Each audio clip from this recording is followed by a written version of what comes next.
बिस्मिल्लाहिर्रहमानिर्रहीम। अस्सलामु अलैकुम वरहमतुल्लाहि वबरकातुहू। एंकर महर बुखारी ने दिल खुश कर दिया और हक अदा कर दी और दिल से मुबारकबाद देने का दिल चाहता है। इमरान खान को तोशा खाना में सज़ा मिल सकता है तो फिर इम्पोर्टेड हुकूमत को सज़ा क्यों नहीं मिल सकता है। इम्पोर्टेड हुकूमत ने तोशा खाना से बड़ा चीज़ें लिया है, गाड़ी लिया है, दीगर सामान लिया है और उसमें नवाज शरीफ है, जरदारी है, यूसुफ जिलानी है, मरियम नवाज है। इन लोग ने बड़ा सामान लिया है। इमरान खान तो सिर्फ घड़ी लिया है। घड़ी का ऊपर में सज़ा मिल सकता है तो इम्पोर्टेड हुकूमत को क्यों सज़ा नहीं मिल सकता है।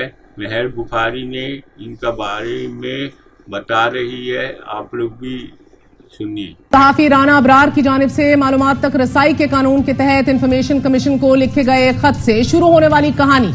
एक साबिक वजीर आजम और पार्टी चेयरमैन के खिलाफ 3 साल सजा और 1 लाख जुर्माने की सूरत में सामने आ चुकी है, जबकि चेयरमैन तहरीक इंसाफ के खिलाफ तोशाखाना फैसले में अगर किसी फॉर्म का सबसे ज्यादा जिक्र हुआ है तो वो फॉर्म बी है कि जिसे उर्फ आम में सालाना गोशवारे कहा जाता है, जो मेंबरान कौमी और सूबाई असेंबली और सेनेट इलेक्शन कमीशन में जमा करवाए जाते हैं। फॉर्म बी में गुज़िश्ता 1 साल के दौरान मेंबर की आमदन, इखराजात, बैरून मुल्क सफर, कर्ज, सरकारी तोहफों की तफसीलात दी जाती हैं। चेयरमैन तहरीक इंसाफ के खिलाफ हफ्ते को सेशन कोर्ट से आने वाले फैसले में भी इसी फॉर्म बी का जिक्र है, जिसके मुताबिक मुलजिम ने 2018 से 2021 के दौरान हासिल किए गए तोहफे तोशाखाना तहाइफ फॉर्म बी में जाहिर नहीं किए। नाज़रीन, तोशाखाना केस का फैसला पाकिस्तानी सियासी तारीख में शायद केस ऑफ फर्स्ट इंस्टेंस बनने जा रहा है कि जिसमें किसी पब्लिक ऑफिस होल्डर को बैरून मुल्क से तोहफा नाज जाहिर करने के जुर्म में सजा दी गई है। इससे कबल मियां नवाज शरीफ को असासा छुपाने के जुर्म में और जहांगीर खान तरीन को ऑफशोर कंपनियां जाहिर न करने के जुर्म में ताहयात ना अहल किया गया। लेकिन सवाल यह है कि क्या तमाम पब्लिक ऑफिस होल्डर्स अपने गोशवारों में बैरून मुल्क से मिलने वाले तोहफे जाहिर करते हैं या नहीं। आपके सामने तोशाखाना के हवाले से केसेस, बैरून मुल्क से मिलने वाले तोहफों, सालाना गोशवारों में तहरीर की गई और छुपाई गई तफसील के हवाले से कुछ मिसालें रखते हैं कि कैसे तोहफों की गलत मालियत लगाई गई, कैसे गोशवारों और तोशाखाना रिकॉर्ड में फर्क है, कैसे असासजात में हकायक को छुपाया गया। मार्च 2020 में नैब की जानिब से दायर किए गए तोशाखाना रेफरेंस के मुताबिक आसिफ अली जरदारी साहब और नवाज शरीफ साहब ने पीपल्स पार्टी के दौरे हुकूमत में उस वक्त के वजीर आजम यूसुफ रजा गिलानी से गैर कानूनी तौर पर वो गाड़ियां हासिल की जो गैर मुल्की सरबराहान मुमलिकत की जानिब से उन्हें बतौर सरबराह मुमलिकत तोहफतन दी गई थी। लेकिन कानून के मुताबिक ओहदे पर मिलने वाले गैर मुल्की तहाइफ कौमी खजाने की मालियत होते हैं, उन पर जाती हक दावा नहीं किया जा सकता। ऐसे तमाम तहाइफ को तोशाखाना में जमा करवा दिया जाता है। ताहम 2008 में वजीर आजम यूसुफ रजा गिलानी ने कवायद में नरमी करते हुए 15% अदायगी पर आसिफ अली जरदारी और नवाज शरीफ साहब को दोस्त ममालिक की जानिब से दी गई मर्सिडीज रखने की इजाजत दी। नवाज शरीफ साहब ने सिर्फ 6 लाख, जबकि आसिफ अली जरदारी साहब ने तीनों गाड़ियां 2 करोड़ के एवज अपने पास रखी। इन गाड़ियों की अदायगी अब्दुल मजीद गनी ने जाली अकाउंट से मुबैना तौर पर की और इनकी मंजूरी यूसुफ रजा गिलानी ने दी। दिलचस्प बात यह है कि नवाज शरीफ साहब 2008 में किसी ओहदे पर नहीं थे और ना ही उन्होंने कोई दरख्वास्त दायर की थी, लेकिन गाड़ी फिर भी उन्हें दी गई। इसी केस की सितंबर 2020 में समाअत के दौरान एहतसाब अदालत ने साबिक सदर आसिफ अली जरदारी और साबिक वजीर आजम यूसुफ रजा गिलानी समेत 4 मुल्जिमान पर फर्द जुर्म आयद करते हुए और साबिक वजीर आजम नवाज शरीफ को इश्तिहारी मुल्जिम करार देते हुए दायमी वारंट गिरफ्तारी जारी किए और जायदाद जब्तगी की कार्रवाई शुरू करने के लिए नवाज शरीफ साहब की तमाम मंकूला और गैर मंकूला जायदाद की तफसील तफ्तीशी अफसर से तलब कर ली।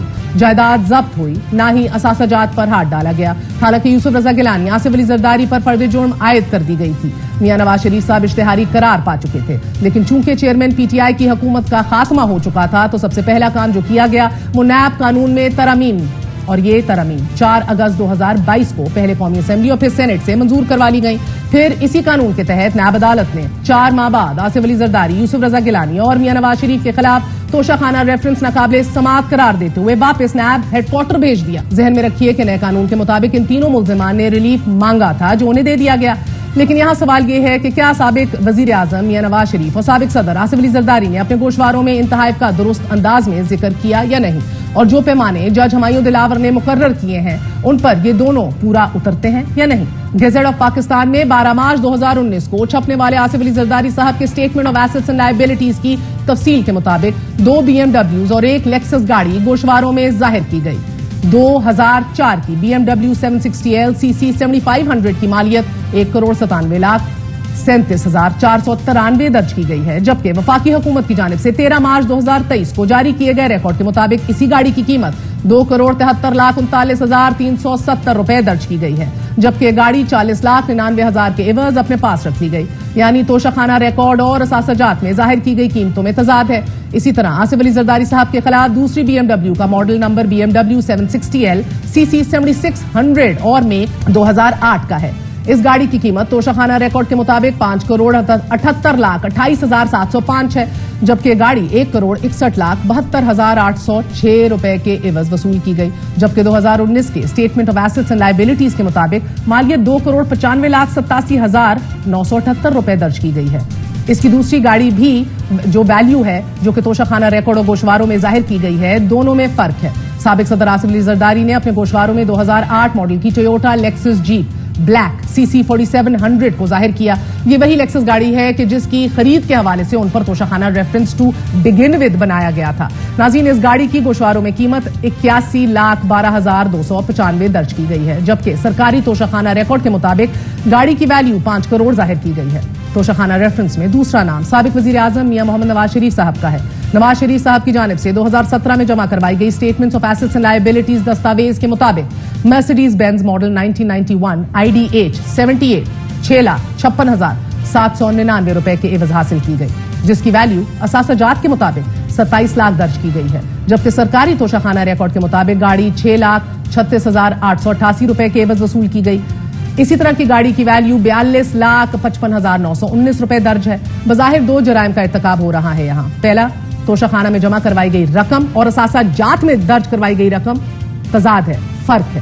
دوسرا، گاڑی کی ویلیو اثاثہ جات میں 27 لاکھ جبکہ توشخانہ ریکارڈ میں 42.5 لاکھ سے زیادہ درج کی گئی ہے، یعنی کہ گاڑی کو انڈر ویلیو ظاہر کیا گیا ہے. یہی نہیں، اسی طرح توشخانہ ریکارڈ کے مطابق میاں نواز شریف صاحب نے 2013 سے 2017 کے دوران کم از کم 5 بیرون ملک سے تحفے وصول کیے، جن میں 6 گاڑیوں کے سیٹ سمیت پین، انگوٹھی، کف لنکس وغیرہ شامل ہیں. توشخانہ ریکارڈ کے مطابق ان تحائف کی کل مالیت تقریباً 1,20,00,000 روپے سے زائد بنتی ہے، جبکہ میاں صاحب کی جانب سے 2017 کے statements of assets and liabilities میں درج کی گئی کل جولری کی قیمت 15 لاکھ روپے ظاہر کی گئی ہے. زرداری صاحب کو بطور صدر پاکستان 14 کروڑ مالیت سے زائد کے تحائف ملے. انہوں نے صرف 2,10,00,000 روپے ادا کیے، جبکہ مختلف ممالک سے ملنے والے 120 تحائف مفت لے گئے. ناظرین، 97 سے 99 تک کے دور حکومت میں نواز شریف صاحب توشخانہ سے 67 لاکھ روپے سے زائد مالیت کے تحائف صرف 9 لاکھ روپے میں اپنے ساتھ لے گئے. اور 97 میں ترکمنستانی وفد کی جانب سے کارپیٹ کا تحفہ دیا گیا. میاں صاحب تحفے میں ملنے والا یہ کارپیٹ صرف 50 روپے ادائیگی کر کے لے گئے. 97 میں ہی قطر کے ولی عہد کی جانب سے بریف کیس تحفے میں ملا. نواز شریف صاحب یہ بریف کیس صرف 875 روپے ادا کر کے لے گئے. نواز شریف صاحب 99 میں سعودی حکومت سے تحفے میں ملنے والی 1,05,000 روپے کی MP رائفل 14,500 روپے کی ادائیگی کے بعد اپنے ساتھ لے گئے. جبکہ ابوظہبی کی حکمران کی جانب سے نواز شریف اور کلثوم نواز صاحبہ کو اللہ انہیں جنت نصیب کرے گھڑیاں تحفے میں ملی. نواز شریف 3 لاکھ روپے مالیت کی گھڑی 45,000 روپے ادا کر کے لے گئے. یہ تو تھی توشخانہ کی کہانی، لیکن یہاں دکھ اور افسوس اس بات کا ہے کہ جس وقت موجودہ حکومت نیب میں ترمیم کر کے اپنے خلاف توشخانہ ریفرنس اور دیگر کیسز میں ریلیف حاصل کر رہی تھی، عین اسی وقت اسپیکر قومی اسمبلی راجہ پرویز اشرف الیکشن کمیشن کو چیئرمین PTI کے خلاف نااہلی کے لیے ایک ریفرنس بھیج رہے تھے اور استدعا کر رہے تھے کہ چیئرمین PTI نے اپنے اثاثوں میں توشخانہ سے لیے گئے تحائف اور ان تحائف کی فروغ سے حاصل کی گئی رقم کی ڈیٹیلز نہیں بتائیں. الزامات ثابت ہونے پر قومی اسمبلی کی رکنیت سے نااہل قرار دیا جانا چاہیے، کیونکہ وہ کرپٹ پریکٹسز کے مرتکب ہوئے ہیں. ہمارا المیہ یہی ہے کہ پاکستان میں مہرے اور پیادے، چالیں اور قربانیاں سوچ سمجھ کر دی جاتی ہیں، اور شاید آج اشارہ بھی بلاول بھٹو زرداری صاحب کا اسی طرف تھا. آج قومی اسمبلی سے الوداعی خطاب کرتے ہوئے وزیر خارجہ بلاول بھٹو نے ببانگ دوہل یہ اعتراف کیا ہے کہ ہم اداروں کو اپنی حدود میں رکھنے کی کوشش میں ناکام ہوئے ہیں. ہمارے بڑوں نواز شریف اور آصف زرداری سے درخواست کی تھی کہ ایسے فیصلے کریں کہ میرے اور مریم نواز کی سیاست آسان ہو جائے، مگر ایسا لگتا ہے کہ اگلے 30 سال بھی ایسے ہی چلے گا کہ جیسا پچھلے 30 سال چلا ہے. انشاءاللہ عمران خان جلد سے جلد رہا ہو جائے گا، آمین. عمران خان کا پارٹی جو ہے ابھی بھی الیکشن جیتا ہے، پاور جو ہے پی ٹی آئی کا پاور جو ہے ابھی بھی برقرار ہے. کوئی بھی امپورٹنٹ حکومت نے پاور کو کم نہیں کر سکے گا انشاءاللہ. ناظرین آپ لوگ لائک کر دے اور بیل آئیکن کو کلک کر دے. بہت بہت شکریہ. اللہ حافظ.